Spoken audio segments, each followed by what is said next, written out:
আসসালামু আলাইকুম প্রিয় বন্ধুরা।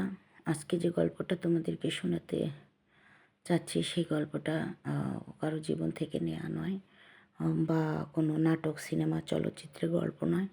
এটা হচ্ছে উম, আমার জীবনে ঘটে যাওয়া সত্য একটি ঘটনা। সেটাই তোমাদের সঙ্গে শেয়ার করব। তো চলো প্রিয় বন্ধুরা, গল্পটি শুরু করা যাক। প্রিয় বন্ধুরা, আমি আমার বাসার উদ্দেশ্যে অফিস শেষ করে একটি বাসে উঠেছিলাম। তো বাসে যখন উঠি তখন অনেক মানুষই ছিল বাসের ভিতরে। তো বাসের নিয়ম অনুসারে বাস প্রত্যেকটা স্ট্যান্ডেই দাঁড়াচ্ছিল। আমি যেখান থেকে বাসায় ফিরবো সেখান থেকে প্রায় 8টা স্ট্যান্ড পড়ে যায়। 8টা স্ট্যান্ডকে অতিক্রম করে আমি যেখানে নামবো সেই গন্তব্যে পৌঁছানো যায়। তো যাক, নামতে নামতে নামতে নামতে সবাই বাস থেকে নেমে পড়েছে, বিষয়টা আমি খেয়ালই করতে পারি নাই। এমন সময় আমার চোখ লেগে যায়। আমি বাসে ঘুমিয়ে পড়ি। বাস কোথায় থেকে কোথায় গেছে আমি কিছুই জানি না।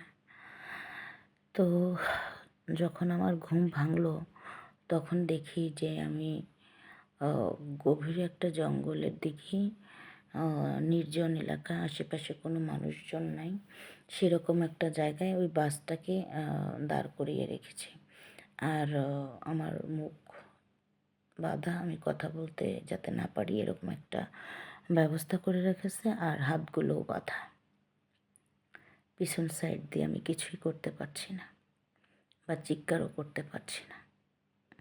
তবে আমার চোখগুলো খোলা ছিল। যেহেতু বাসটা অনেক অন্ধকারের মধ্যে, হালকা হালকা আলো ছিল। ওই বাসের হালকা একটা লাইট জ্বালানো ছিল, সামান্য পরিমাণের, ছোট্ট একটা, না দেখার মতো। তো বাসের হেল্পার, সুপারভাইজার আর ড্রাইভার, এই তিনজন ছিল সেই বাসের মধ্যে। তো আমি চোখ খুলতে অনেক ভয় পেয়ে যাই যে আমি কোথায়, মনে মনে বলতেছি। তো ওরা আশেপাশে দিয়ে আইসা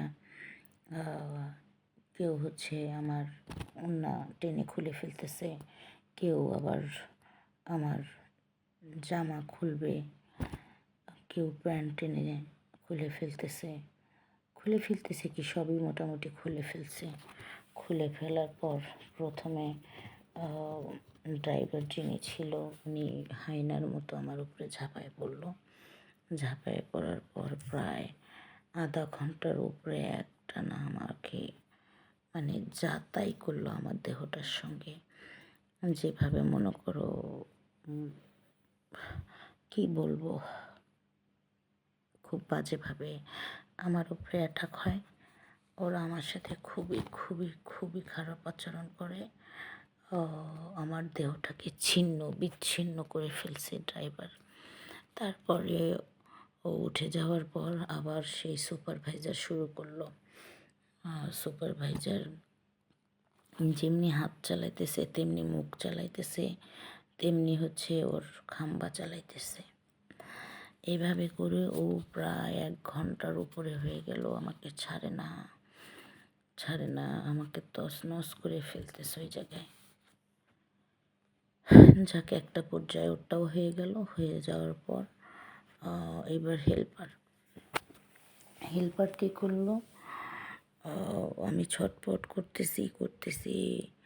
হ্যাঁ, পা দুইটা তো আমার খোলা ছিল, যেহেতু ওরা বারবার পা দুইটা এক একজন এক এক জায়গায় নিচ্ছিল, এক একভাবে মজা নিচ্ছিল। সেক্ষেত্রে আর কি, মনে করো পা খুলে রাখছিল। পা বেঁধে ফেললে তো ওরা, মনে করো, ওদের মন মতো করে কিছু করতে পারতো না। যাকে তারপরে হেল্পার কী করলো, আমি তো সিটের উপরে বসাই ছিলাম, সিটের ওই দিক দিয়ে আমার হাত বেঁধে রাখছিল যাতে ওদের মজা করতে ভালো হয়। তারপর হেল্পার কী করলো, হেল্পার আমাকে একটু পানি খাওয়ালো। মুখের কাপড়টা সরিয়ে পানি খাওয়াই বলতেছে, এখন আর চেঁচামেচি করে কোনো লাভ নেই, চেঁচামেচি করো না, রিল্যাক্সে থাকো আর চুপচাপ থাকো। তো ওখানে আমি একা একা চেঁচাচেঁচি করেই বা কী করতাম। ও আরও বলছিল যে যদি একটা চিৎকারও করো তো মেরে ফেলবো। তো আমি ভয়ে আতঙ্কে চুপ করে রয়েছি। তাছাড়া সবথেকে বড় কথা আমার সঙ্গে যেটা হবার সেটা তো হয়েই গেল। তারপর একটু পানি তো দিল, দেওয়ার পর আমি খাইলাম কিন্তু হাত খুলে দেয়নি। আমি ওকে বললাম তোমরা মানে তোমাদের কি ঘরে কোনো মা বোন নেই? এই কথা বলতেই মনে করো যে আমার গালে থাপ্পড় দিয়েছে। চুপ করে থাকো, মা বোনের জায়গায় সবাই মা বোন হলে মজা নেব কার সাথে? বললাম মজা নেওয়ার জন্য বউ তো আছে, চুপচাপ থাকো। এই কথা বউয়ের কথা বলাতে আমাকে বলতেছে দেখো আরেকটা থাপ্পড় খাইও না, একদম চুপ, নাহলে মুখটা বেঁধে ফেলবো। আমি কই না আমি আর কথা বলবো না, ঠিক আছে। করার পরে ওই হেল্পারটা সেও আমাকে ছাড়লো না। তো আমি ফুসফুস করে বলছিলাম আসলে তোমাদের মধ্যে কি কেউ মানুষ নও যে তোমরা এইভাবে আমার সাথে ব্যবহার করলে? কারো কি একটু মায়াও হলো না? হ্যাঁ, আমি তো ফিসফিস করে বলতে আসি কিন্তু আমার কথা শুনলে তো মনে করো হেল্পারটাও ওর মতো করে আমার থেকে মজা নিচ্ছে। অন্যদিকে আমি ব্যথায় মানে অস্থির হয়ে গেছি। এক একটা মানুষ তো নয়, মনে হচ্ছে যে ঘোড়ার মতো করে ব্যবহার করতেছে। মানে কি বলবো, খুব বাজে একটা পরিস্থিতি গেছে আমার। তো গল্পটা তোমাদের সঙ্গে কেন শেয়ার করছি জানো?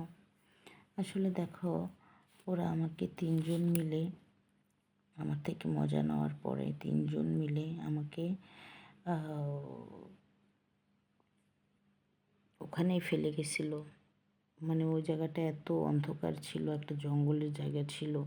ওখান থেকে মানে আমি বেঁচে ফিরবো কি ফিরবো না ওই রকম কোনো পরিস্থিতি ছিল না। না থাকার পর আমি ওখানেই পড়েছিলাম তিনজন মিলে।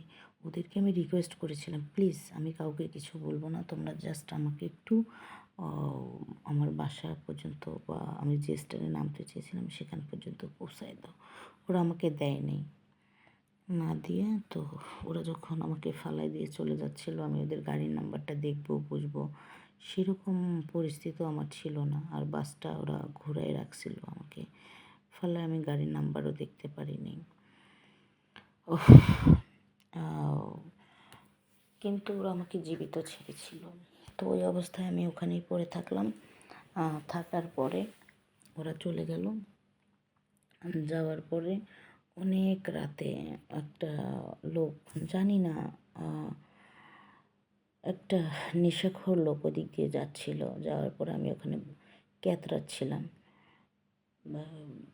ক্যাতরাচ্ছিলাম তো লোকটা দেখে আর কি আমাকে তুলে আনছে। আনার পরে উনি একটা প্রাইভেট কার দিয়ে আমাকে হাসপাতালে নিচ্ছে, আমার চিকিৎসা করছে। করার পর আমাকে বাসা পর্যন্ত ছাড়ছে। ছাড়ার পর তদন্ত অনেক চালাইছে। চালানোর পর ওই বাসটা বা বাসের লোকদের অনেক খোঁজাখুঁজির পরও মিলছিল না। একটা পর্যায়ে মিলেই গেছে। ওদের হচ্ছে অনেক বড় শাস্তিও হয়েছে। কিন্তু যে জন্য আমি তোমাদের সঙ্গে গল্পটা শেয়ার করলাম এটা হচ্ছে এই কারণে, দেখো আমরা অনেকেই বাসে উঠে পড়ি। উঠে পড়ার পর কী ঘটে, দেখা যায় চোখ লেগে গেছে, বাসের মধ্যে কেউ নাই, একলা মেয়ে বাসে বসে আছি।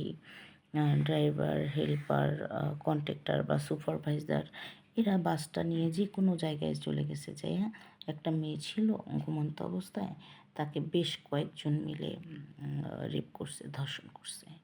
তারপরে কি অনেক ক্ষেত্রে মেয়েকে মেরেও ফেলে, অনেক ক্ষেত্রে ছেড়েও দেয়। তো আসলে এই বিষয়গুলো থেকে আমাদের একটু মানে সতর্ক থাকা দরকার যে আমরা যখনই কোনো বাসে উঠবো লোকজন আছে কিনা, ভরা আছে কিনা, বা বাসে ঘুমোবো না, এই বিষয়গুলো আমরা একটু অ্যালার্ট হয়ে চলাটাই মনে হয় আমাদের জন্য বেটার। দেখো বিচার তো পেয়েছি, বিচার তো হয়েছে, কিন্তু আমার যা চলে গেছে আমি কি আর তা ফেরত পাবো বলো? তো এই জন্যই তোমাদের সঙ্গে শেয়ার করা। তো সবাই ভালো থেকো, সুস্থ থেকো। আল্লাহ হাফিজ, আসসালামু আলাইকুম।